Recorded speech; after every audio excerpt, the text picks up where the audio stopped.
Segera download Quran Tadabbur, dia meraih tafsir kebaikan. dalam genggaman Contoh, Anda. bulan Ramadan adalah bulan Al-Quran.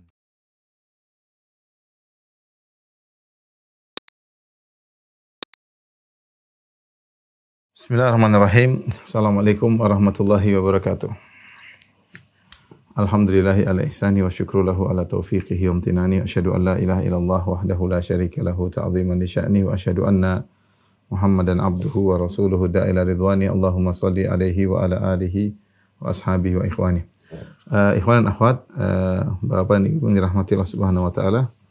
Kita masuk pada pembahasan bab kelima tentang salat-salat wajib ya. Sebagaimana kita ketahui bahwasanya salat-salat ya ada terbagi menjadi dua, yaitu ada salat-salat wajib,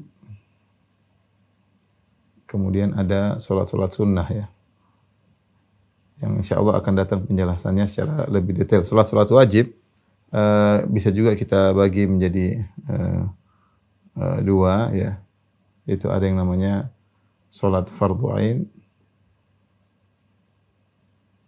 dan ada namanya salat fardhu kifayah.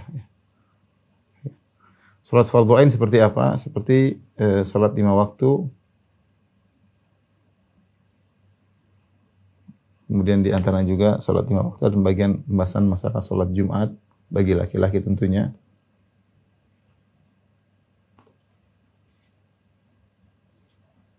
Demikian juga namanya salat khauf ya, salat khauf itu dalam kondisi perang ya. Tentunya salat khauf ini adalah bagian dari salat 5 waktu, hanya saja dikerjakan ketika dalam kondisi perang ya. Salat khauf ini adalah salat 5 waktu yang dikerjakan dalam kondisi perang.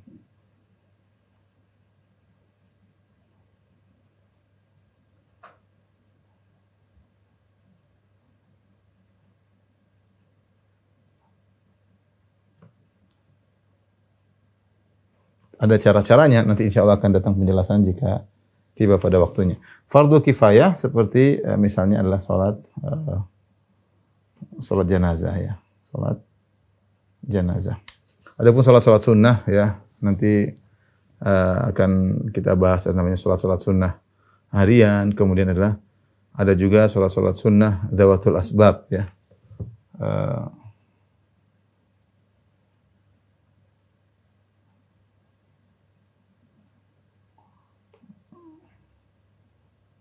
Namanya juga salat-salat sunnah karena sebab-sebab tertentu. Sebab-sebab tertentu. Inilah salat-salat yang kita pada kesempatan ini kita akan fokus pada pembahasan tentang salat-salat wajib ya. Bagi yang punya buku silakan dibuka jilid 1 pada halaman 521 ya. Di situ ada penjelasan secara singkat tentang salat 5 waktu, salat zuhur, salat asar, salat maghrib, salat isya dan salat subuh yang biasa kita kerjakan setiap hari ya. Tentunya kita sudah sama-sama tahu salat zuhur tentunya dibaca atau dikerjakan dengan 4 rakaat ya. Di mana rakaat pertama dan rakaat kedua ya dengan baca surat Al-Fatihah dan surat-surat pendek lainnya dengan secara sirriyah. Adapun rakaat ketiga dan rakaat keempat ya maka surat Al-Fatihah saja tanpa membaca surat pendek setelah itu ya. Dan ukuran membaca ayat pada surat zuhur disunnahkan adalah kurang lebih 30 ayat ya. Jadi salat zuhur itu sebenarnya lebih panjang daripada salat asar. Salat asar sama 4 rakaat ya, cara mengerjakan juga sama. Ya, rakaat pertama, rakaat kedua semuanya dikerjakan dengan sirriyah. Rakaat pertama, rakaat kedua membaca Al-Fatihah, kemudian dengan surat selain Al-Fatihah. Rakaat ketiga, rakaat keempat hanya surat Al-Fatihah saja tanpa ada surat tambahan. Dan ayat yang dibaca kurang lebih sekitar 15 ayat ya. Atau setengahnya ya. Kira-kira seperti itu. Jadi sunnahnya salat zuhur lebih panjang daripada salat asar. Ini saya benar-benar rasakan ketika di Madinah ya. Di Madinah Kalau kita sholat zuhur di Masjid Nabawi, biasanya sholat zuhur lebih panjang. Berbeda ketika kita sholat asar. Sholat asar lebih pendek daripada sholat zuhur. Adapun sholat maghrib, ya, maka maghrib, isya dan subuh maka merupakan sholat-sholat jahriyah. Yaitu rakaat pertama, rakaat kedua dibaca dengan jahar, dengan dikeraskan. Adapun rakaat ketiga atau rakaat keempat maka dengan sirriyah, ya. Adapun salat maghrib maka disunahkan baca surat-surat Qisar al-Mufassal. Surat-surat Qisar al-Mufassal itu surat-surat mufassal yang pendek-pendek. Kemudian salat isya disunahkan baca surat Awasit al-Mufassal, yaitu yang surat mufassal yang tengah, dan salat subuh 2 rakaat dengan membaca surat Tiwal al-Mufassal, ya. Ini tata cara secara sederhana tentang salat 5 waktu, ya. Di situ ada tabel, tinggal dilihat, ya. Mungkin saya bisa ringkaskan, ya. Yang pertama adalah salat 5 waktu. Kita tadi ada zuhur, kemudian ada asar, ada maghrib, ada isya, ada subuh, ya. Kita tahu bahwasanya zuhur dan asar adalah sirriyah, ya, tidak dijaharkan. Adapun maghrib, isya, subuh adalah jahriyah, dengan dikeraskan, ya, dengan dikeraskan. Jahriyah maksudnya dikeraskan bacaannya.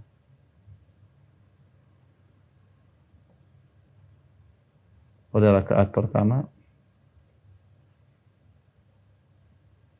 dan kedua. Tentu ini hukumnya sunnah, ya. Hukumnya sunnah. Seandainya ada orang sholat maghrib, isya, subuh dengan sirriyah, maka sholatnya sah. Tapi dia menyelisih sunnah. Dan sebaliknya, jika ada orang sholat duhur dan asar dengan jahriyah, maka sholatnya tetap sah, tapi menyelisihi sunnah, ya. Nah, sholat duhur bacanya lebih panjang daripada sholat asar, ya. Sholat duhur kira-kira kurang lebih membaca 30 ayat. Adapun sholat asar kurang lebih adalah 15 ayat. Maghrib membaca Qisar al-Mufassal. Isya panjang bacaan kira-kira Awasit al-Mufassal. Subuh bacanya adalah Tiwal Mufassal. Ini tentang ukuran bacaan, ya, ukuran bacaan berapa banyak ayat. Tiwal Mufassal yaitu dari surat Al-Hujurat sampai Al-Mursalat.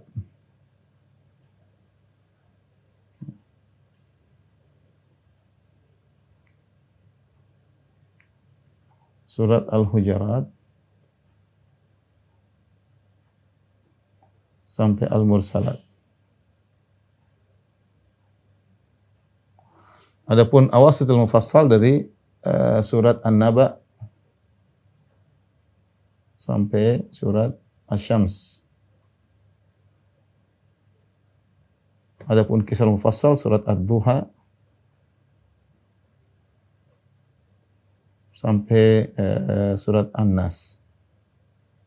Ini tentu hukumnya sunnah, ya, pengerjaan salat 5 waktu, tetapi bukan harus selalu begini, ya. Sebagaimana Nabi SAW pernah membaca salat subuh dengan bacaan pendek ketika ada anak kecil menangis sehingga Rasulullah SAW baca dengan pendek. Ya, Rasulullah SAW juga pernah salat maghrib dengan bukan surat Ad-Duha, bukan surat An-Nas, bahkan Rasulullah SAW pernah salat maghrib dengan membaca surat Al-Mursalat. Dalam sebagian riwayat Rasulullah SAW juga pernah membaca salat maghrib dengan surat At-Tur, dan itu adalah surat-surat dari Tiwal Mufassal. Tapi inilah seorang berusaha melazimi dirinya dengan membaca seperti ini, terutama di masyarakat, sehingga masyarakat terbiasa ketika sholat subuh bacaan dengan panjang, tidak sepanjang-panjangnya, tidak juga, tetapi sewajarnya, sebagaimana dicontohkan oleh Nabi SAW. Karena kalau kita ikut keinginan masyarakat, akhirnya kita sholat subuh pendek-pendek, ya. Sholat subuh pendek-pendek, sholat subuh selalu Ad-Duha, Al-Fil, ya. sah sih sah, tetapi kita ingin menerapkan sunnah sehingga seorang ketika selesai sholat tuh dia merasakan suatu yang lain. Dia masuk sholat mendengar imam baca dengan panjang sehingga terbiasa dan tidak terlalu panjang. Kalau imamnya baca dengan tartil, surat Al-Hujurat bisa diselesaikan dalam di sholat subuh bisa dibaca ya. Oleh karenanya ketika seorang menjadi imam ya, dia harus memperhatikan kondisi makmum ya. Dan dia mengikuti sunnah Nabi Shallallahu Alaihi Wasallam. Mu'adz bin Jabal radhiyallahu anhu pernah sholat isya dengan bacaan yang sangat panjang. Mu'adz bin Jabal radhiyallahu anhu dia sholat isya kemudian dibaca surat Al-Baqarah. Maka suatu hari ada seorang sahabat yang letih dari kerja, maka kemudian dia masuk sholat isya bersama Mu'adz bin Jabal radhiyallahu anhu. Ketika dia tahu Mu'adz membaca surat Al-Baqarah, maka dia pun menyelesaikan sholatnya sendiri. Ya, dia langsung berniat memutuskan diri tidak menjadi makmum lagi kepada Mu'adz, tapi dia langsung niat sholat munfarid. Dia lanjutkan sendiri, selesai kemudian dia pulang. Akhirnya dikabarkanlah kepada Mu'adz bin Jabal radhiyallahu anhu bahwasanya ada seorang yang ketika sholat bersama Mu'adz akhirnya memisahkan diri dan sholat sendirian. Akhirnya Mu'adz pun marah. Mu'adz mengatakan itu adalah sifat munafik atau semisalnya. Orang ini pun melapor kepada Nabi SAW. Dia mengeluh, dia mengatakan, Rasulullah, bagaimana kami sholat isya sementara Mu'adz membaca surat Al-Baqarah. Akhirnya Rasulullah SAW marah kepada Mu'adz. Rasulullah SAW berkata, afatanun anta ya Mu'adz? Apakah engkau tukang bikin fitnah wahai Mu'adz? Aina anta min sabbihisma rabbikal a'la wa syamsi wa duhaha, ya. Dan seterusnya. Maka Rasulullah SAW berkata, kenapa engkau membuat fitnah wahai Mu'adz? Kenapa kau tidak baca surat sabbihisma rabbikal a'la wa syamsi wa duhaha, ya, yaitu surat-surat dari Awasitul Mufassal yang dibaca dalam salat Isya, ya. Jadi seorang berusaha, terutama orang-orang menjadi imam, berusaha menerapkan sunnah Nabi sallallahu alaihi wasallam. Kira-kira ukuran bacaan dalam salat-salat adalah sebagaimana tadi yang saya jelaskan. Baik, tentunya pembahasan salat 5 waktu kita sudah sama-sama tahu ya, dan sudah sering kita lakukan tiap hari ya. Fikihnya juga sudah pernah kita sebutkan juga ya. Cuma mungkin di sini ada yang saya sebutkan dalam buku tentang salat subuh. Untuk salat subuh ya, ada namanya kunut subuh, dan kunut subuh ini adalah permasalahan khilaf yang sangat kuat di kalangan para ulama untuk salat subuh. Sudah saya jelaskan kemarin, saya ulangi lagi di sini ya, kunut subuh, hukum kunut subuh.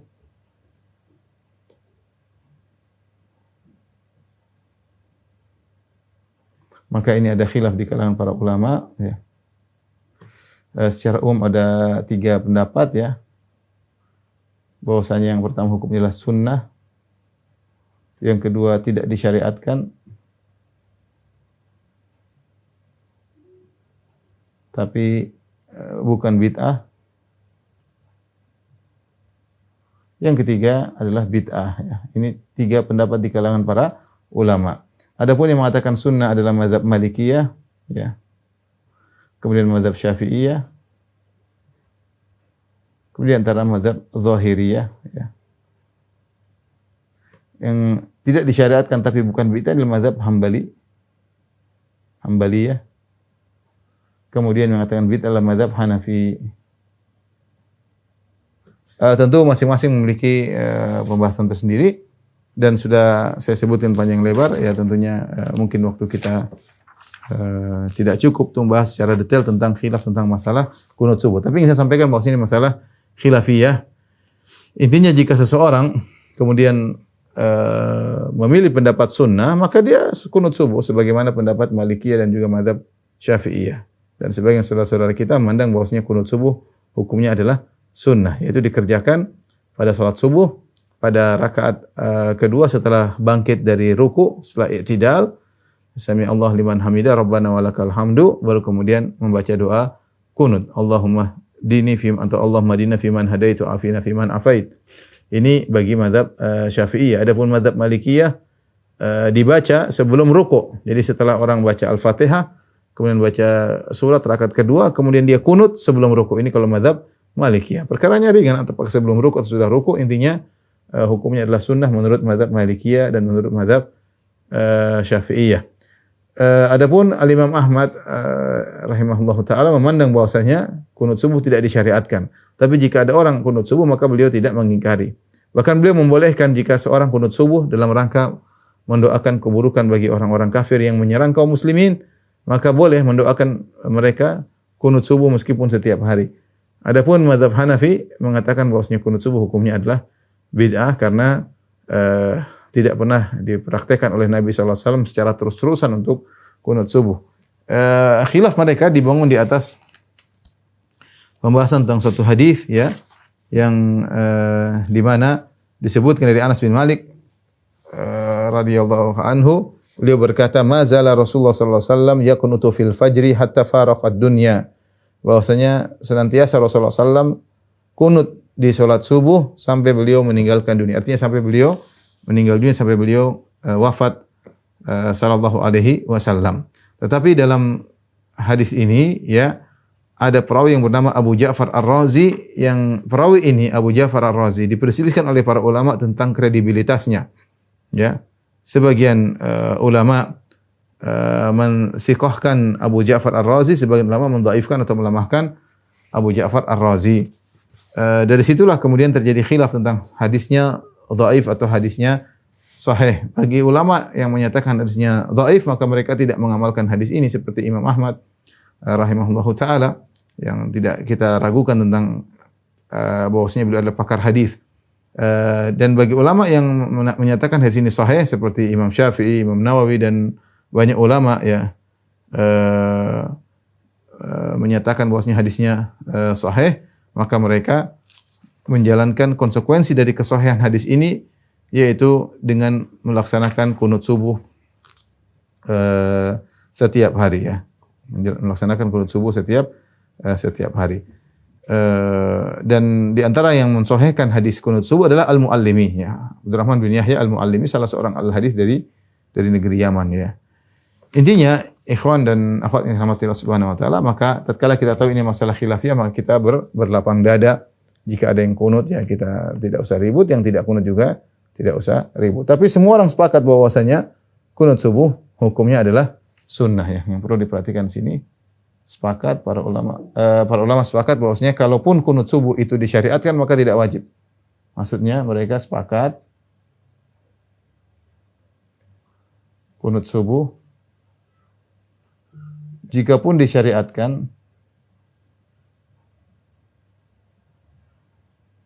maka tidak wajib, tidak sampai derajat wajib.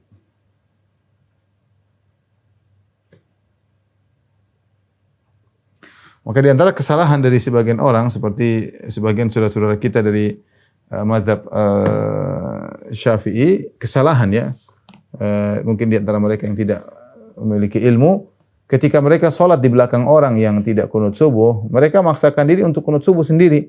Dan ini saya lihat sendiri, misalnya sebagian mereka sholat di Masjid Nabawi. Imamnya tidak kunut subuh, dia kunut subuh sendiri ya. Seakan-akan bahwasanya kunut subuh adalah hukumnya wajib ya. Seharusnya seorang kalau menjadi makmum mengikuti imam. Jadi imam mengikuti imam, innama ju'ilal imamu liyutamma bih. Sungguh imam dijadikanlah untuk diikuti ya. Bagaimana imamnya tidak kunut subuh, kemudian dia kunut subuh sendiri. Ini jelas-jelas bentuk penyelisihan terhadap imam ya.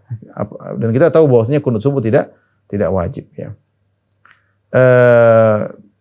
Jadi kalau imamnya tidak kunut subuh, maka tidak perlu kita kunut subuh. Timbul pertanyaannya, bagaimana jika imam kunut subuh ya? Cobain dia.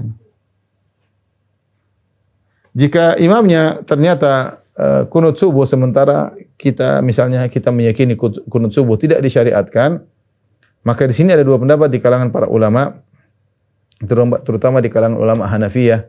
Sebagian mereka memandang bahwasanya tidak perlu ikut kunut dengan imam karena mereka berpendapat kunut subuh adalah bid'ah. Jika imam melakukan bid'ah maka tidak perlu kita ikuti.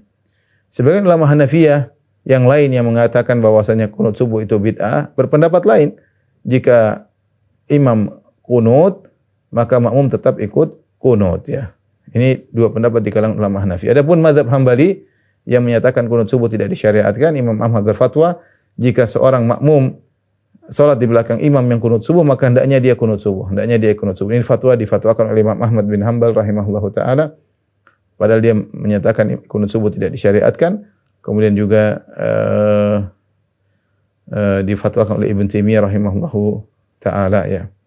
Dan juga Syekh Utsaimin rahimahullahu taala, karena ini masalah khilafiyah, maka seorang mengikuti ijtihad makmum ya. Baik, kita tulis di sini ringkasannya.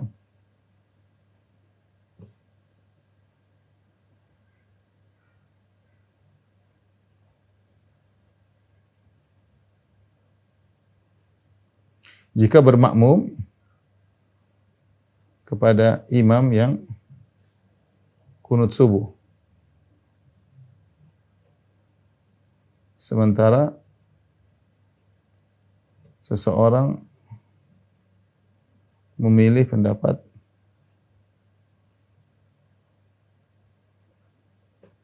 tidak disyariatkannya,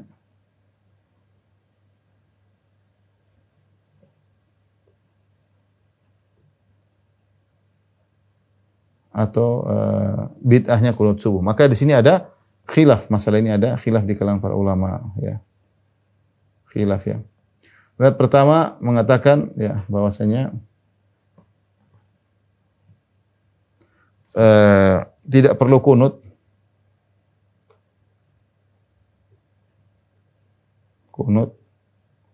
karena kunut subuh bid'ah.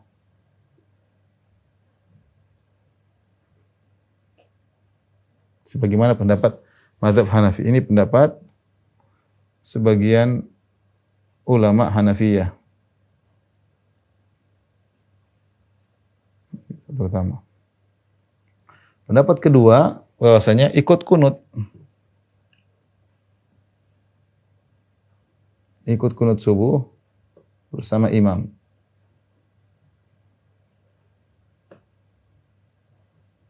Ya, ini adalah pendapat Hambali, Hanabilah, dan sebagian ulama Hanafiyah.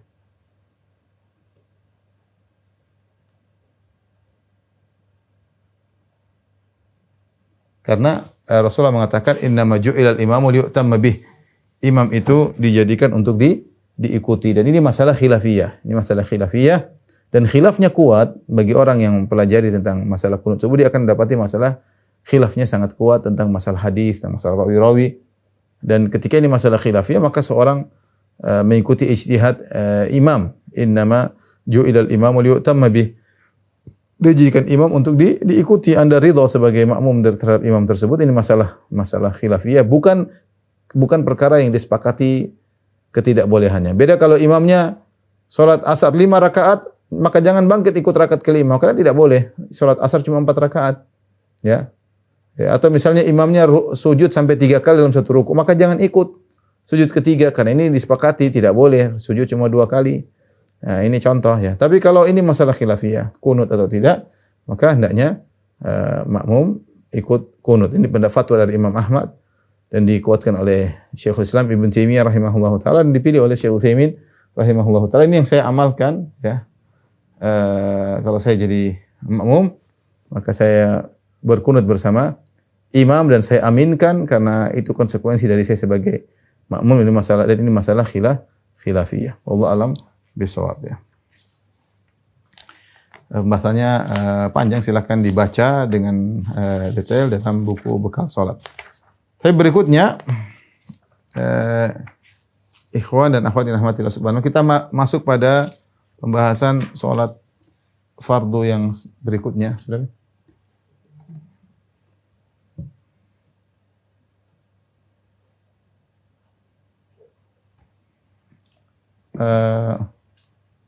Kita sekarang bahas tentang sholat Jumat ya.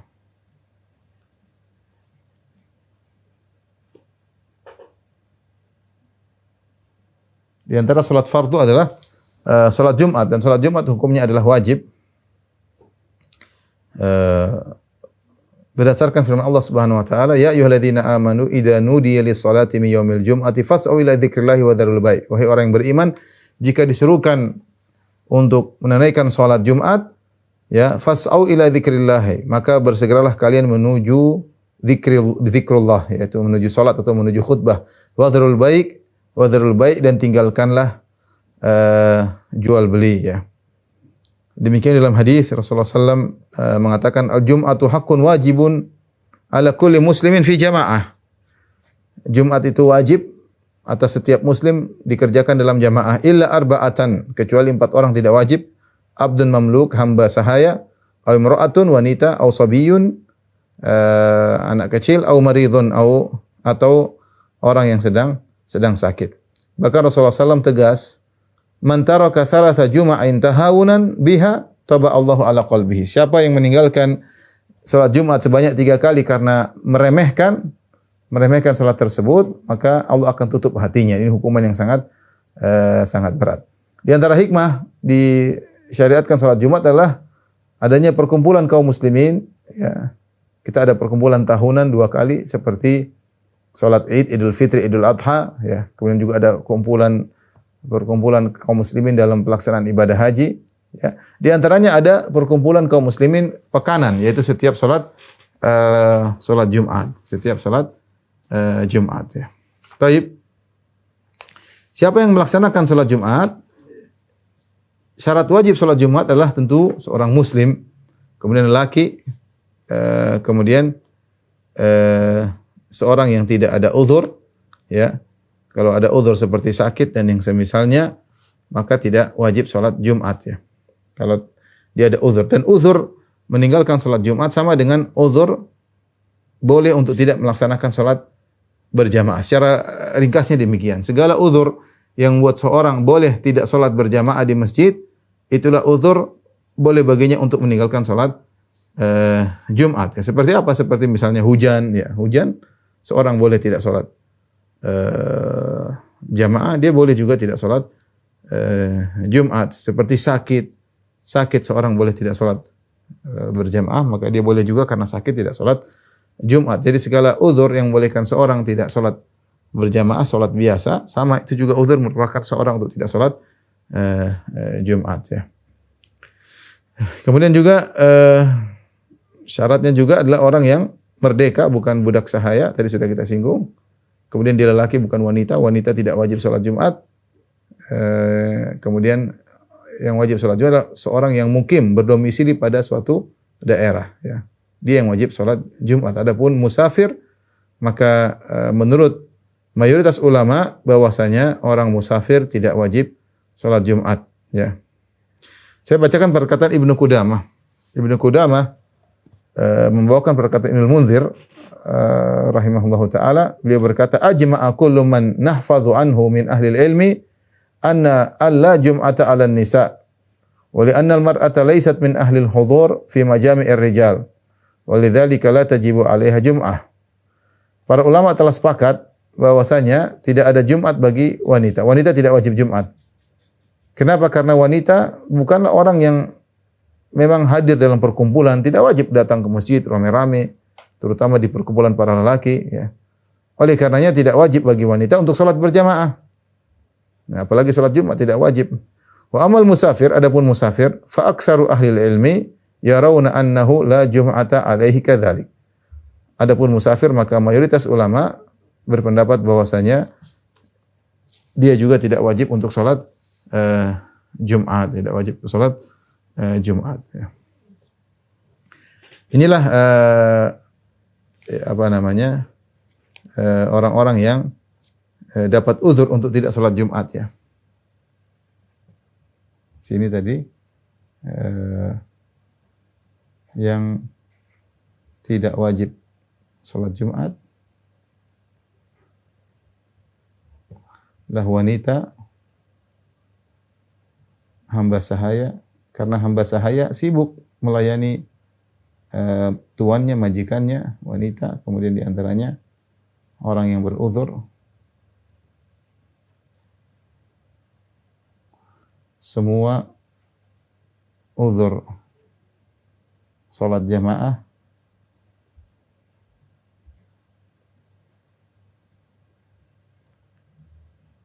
maka merupakan uzur salat Jumat.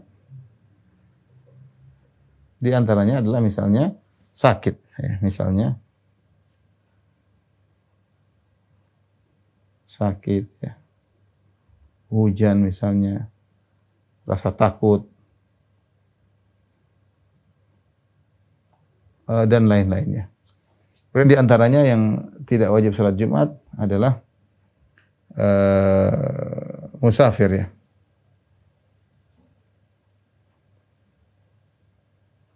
Ya, karena yang wajib Jumat adalah orang yang mukim, ya. Seorang musafir jika dia sedang bersafar maka tidak wajib dia untuk melaksanakan sholat Jumat. Ini orang-orang ini, keempat orang ini perhatikan.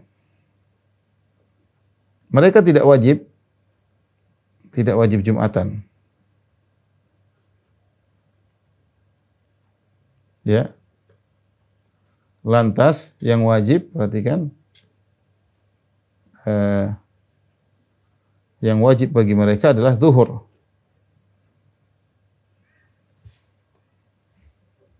Adalah sholat zuhur. Kemudian meski tidak wajib,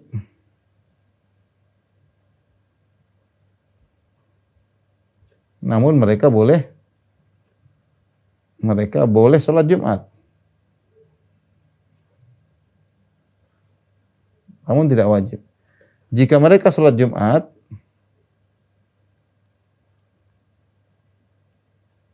maka tidak perlu zuhur lagi.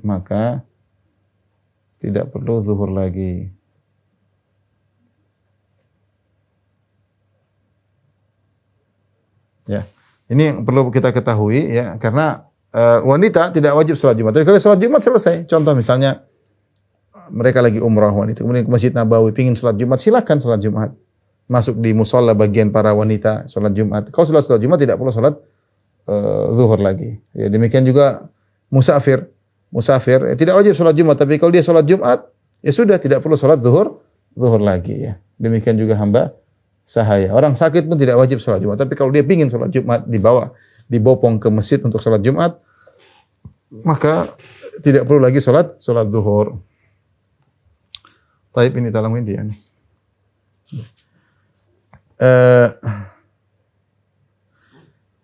Kita akan bahas tentang syarat-syarat khusus sholat Jumatnya.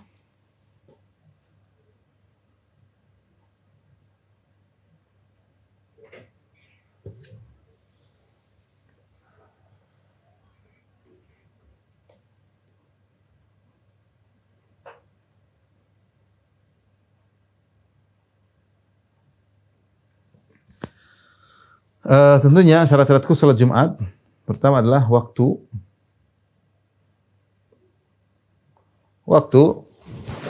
Ada khilaf di kalangan para ulama. Bolehkah sholat Jumat sebelum di waktu duha?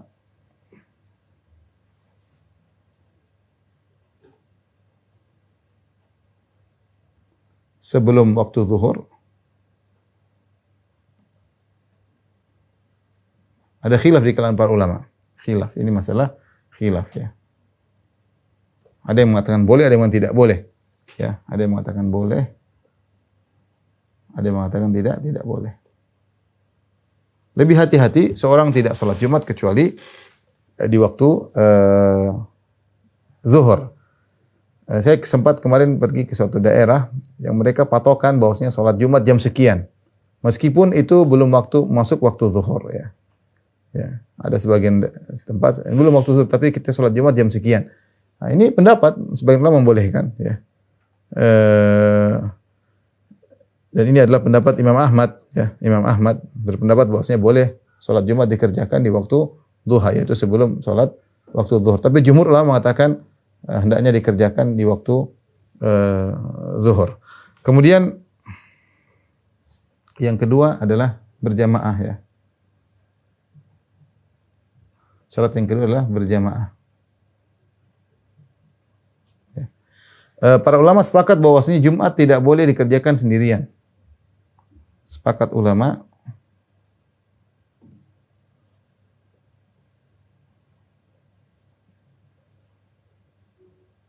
Jumat tidak sah dikerjakan sendirian.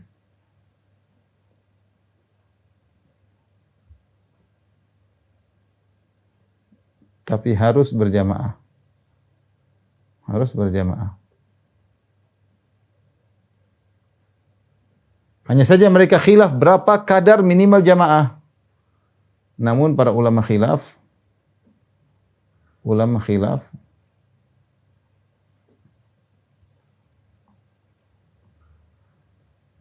berapa jumlah minimal jamaah tersebut. Maka ada beberapa pendapat masalah ini, ya ini khilaf.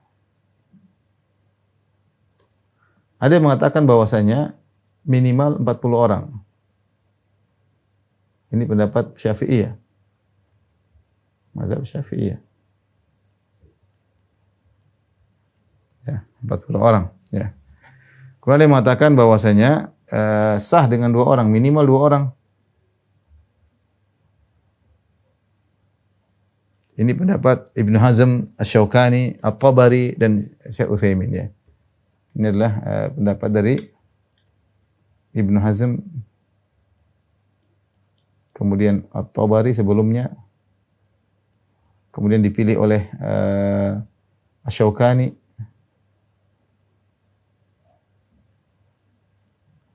di antaranya Syekh Utsaimin, ya, Syekh Utsaimin. Pendapat yang berikutnya bahwasanya minimal 3 orang. Nah, ada yang mengatakan juga minimal 4 orang. Pendapat mazhab Hanafiyah. Ini mazhab Hanafiyah. Ikhwan, dan ada pendapat lagi 12 orang, ya. Ada yang mengatakan 12 orang. Ini ada khilaf yang disebut oleh para ulama tentang ini, namun secara pendalilan bahwasanya tidak ada jumlah tertentu yang minimal sholat Jumat, misalnya harus 12 orang, 40 orang. Yang terjadi antara 12 orang, ya, atau 40 orang ini kebetulan datang dalam sebagian riwayat, bukan sengaja Rasulullah mengumpulkan 40 orang, ya. Contoh hadis yang dijadikan dalil tentang 40 orang, kisah tentang Abdurrahman bin Ka'ab bin Malik, ya.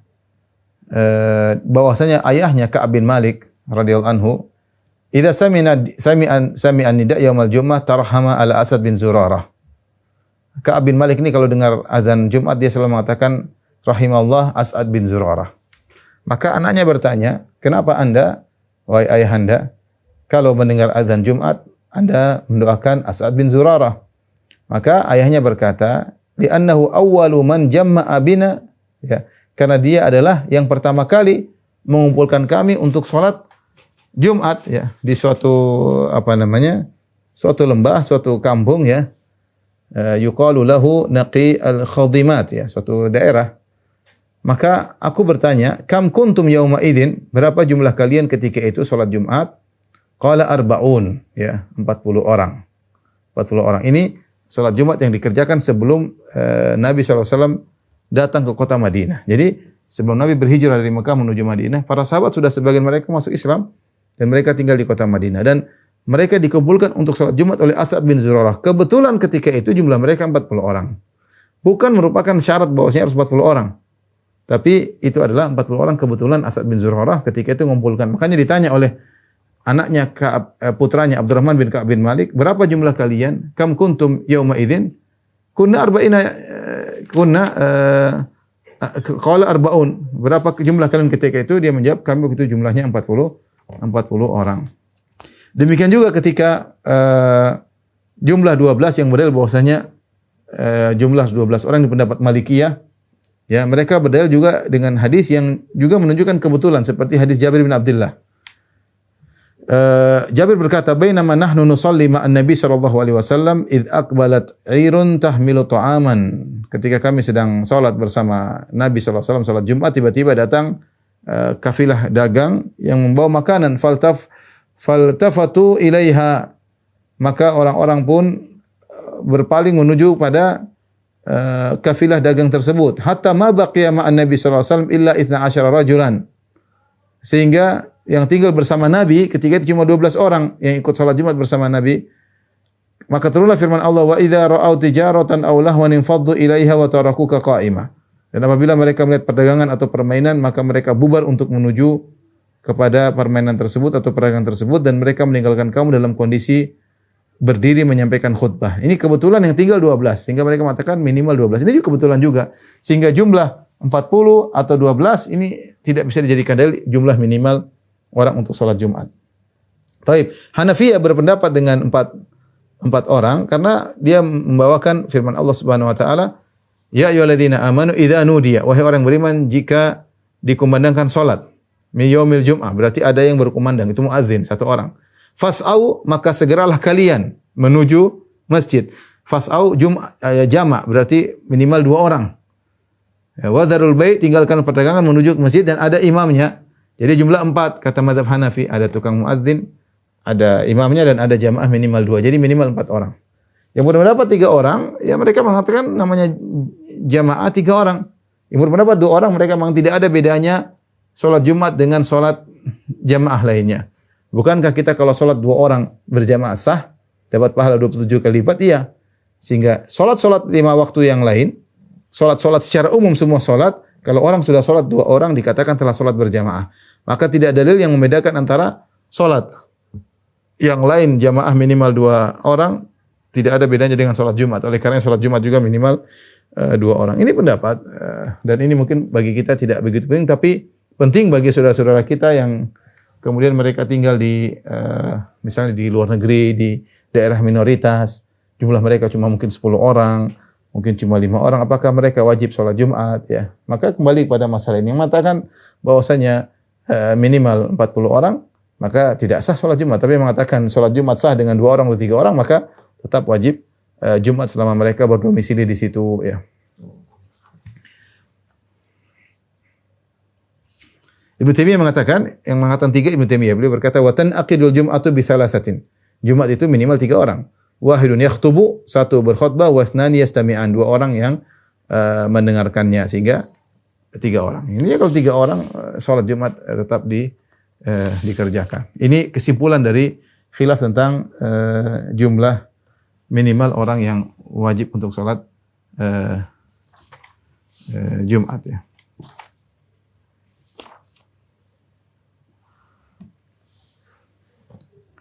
Kemudian di antara syarat khusus Jumat ya, di antaranya adalah dimulai dengan khutbah.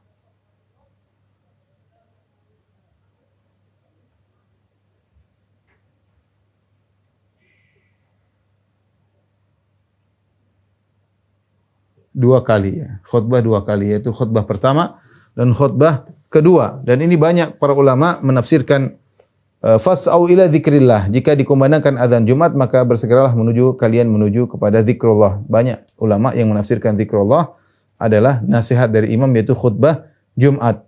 Ya, makanya khutbah Jumat merupakan syarat dalam salat Jumat ya. Syarat dalam salat Jumat. Bahkan sebagian ulama berpendapat bahwasanya 2 khutbah Jumat itu adalah ganti dari 2 rakaat ya. 2 rakaat karena salat zuhur 4 rakaat diganti dengan salat Jumat.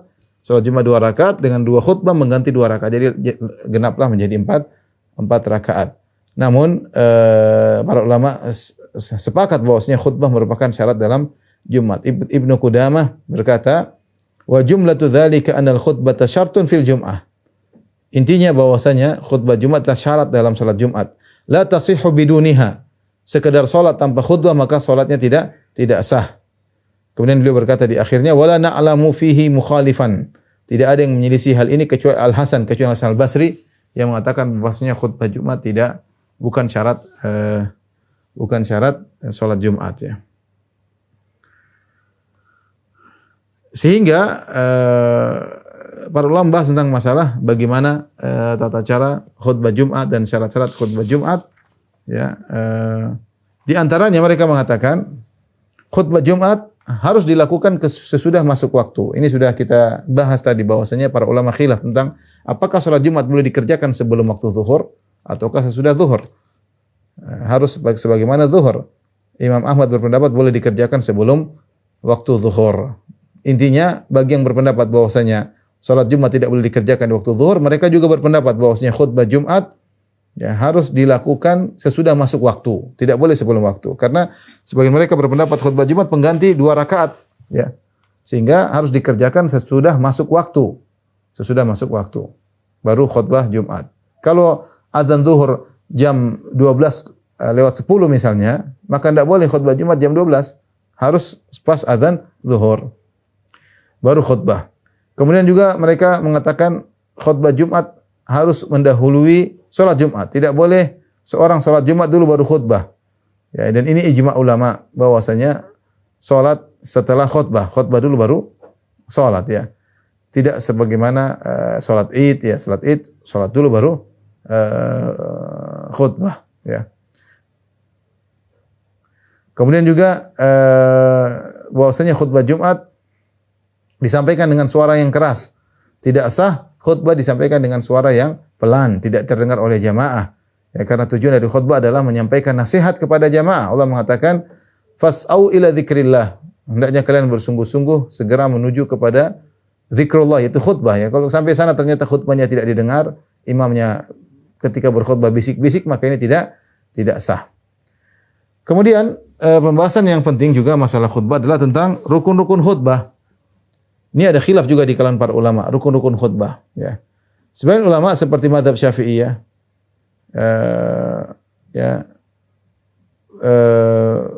mengatakan bahwasanya khutbah itu ada beberapa syarat, ada 5 syarat. Ya. Seperti mengucapkan hamdalah, yang kedua bersalawat kepada Nabi dalam khutbah tersebut, yang ketiga wasiat untuk bertakwa. Ini berlaku pada khutbah pertama, khutbah kedua. Jadi khutbah pertama, khutbah kedua harus ada hamdalah, memuji Allah. Kemudian yang kedua harus ada salawat kepada Nabi, dan ketiga harus ada wasiat untuk bertakwa. Baik khutbah pertama, khutbah kedua. Ya, adapun syarat keempat, membaca salah satu ayat dalam Al-Qur'an. Entah di khutbah pertama, khutbah kedua, enggak jadi masalah. Yang ketiga, yang terakhir, yang kelima, ada doa untuk kaum mukminin, ya, dengan doa-doa yang ma'ruf dalam khutbah tersebut, ya. Ini tentunya syarat disebutkan oleh mazhab Syafi'i, tapi syarat ini tentu tidak ada nas yang jelas yang harus ada 5, tapi lebih hati-hati kita menjalankan hal ini sehingga kita keluar dari masalah khilafiyah, ya, sehingga seorang ketika berkhutbah dia berusaha dalam khutbah tersebut ada memuji Allah Subhanahu wa taala, ada bersolawat kepada Nabi, wasiat untuk bertakwa, dan dia juga mendoakan kaum muslimin, ya, dan juga membaca sebagian ayat dalam khutbah tersebut. Dan alhamdulillah rata-rata orang-orang berkhutbah sesuai dengan persyaratan yang disebutkan oleh sebagian fuqaha, ya. Kemudian juga ada yang persyaratkan, ada khilaf juga, apa khutbah harus bahasa Arab? Ya, apa khutbah Jumat harus bahasa Arab? Maka ini juga ada beberapa pendapat. Ada yang mengatakan harus bahasa Arab, ya. Meskipun yang mendengar tidak paham harus bahasa Arab, ya. Dan yang benar bahwasanya tidak harus berbahasa Arab karena tujuan khutbah adalah nasihat. Nah, kalau para audiens tidak mengerti apa yang disampaikan, maka percuma daripada khutbah tersebut. Taib ikhwan dan akhwat yang rahmatillah subhanahu wa taala, mungkin sampai di sini dulu apa yang bisa saya sampaikan. Di sini masih ada sunnah-sunnah Jumat, mungkin kita sampaikan pada kesempatan yang lain, ya. Karena masih ada hukum-hukum, kita akan lanjutkan insyaallah pada kesempatan yang lain. Demikian apa yang saya sampaikan, kurang lebih saya mohon maaf. Wabillahi taufiq wal hidayah. Assalamualaikum warahmatullahi wabarakatuh.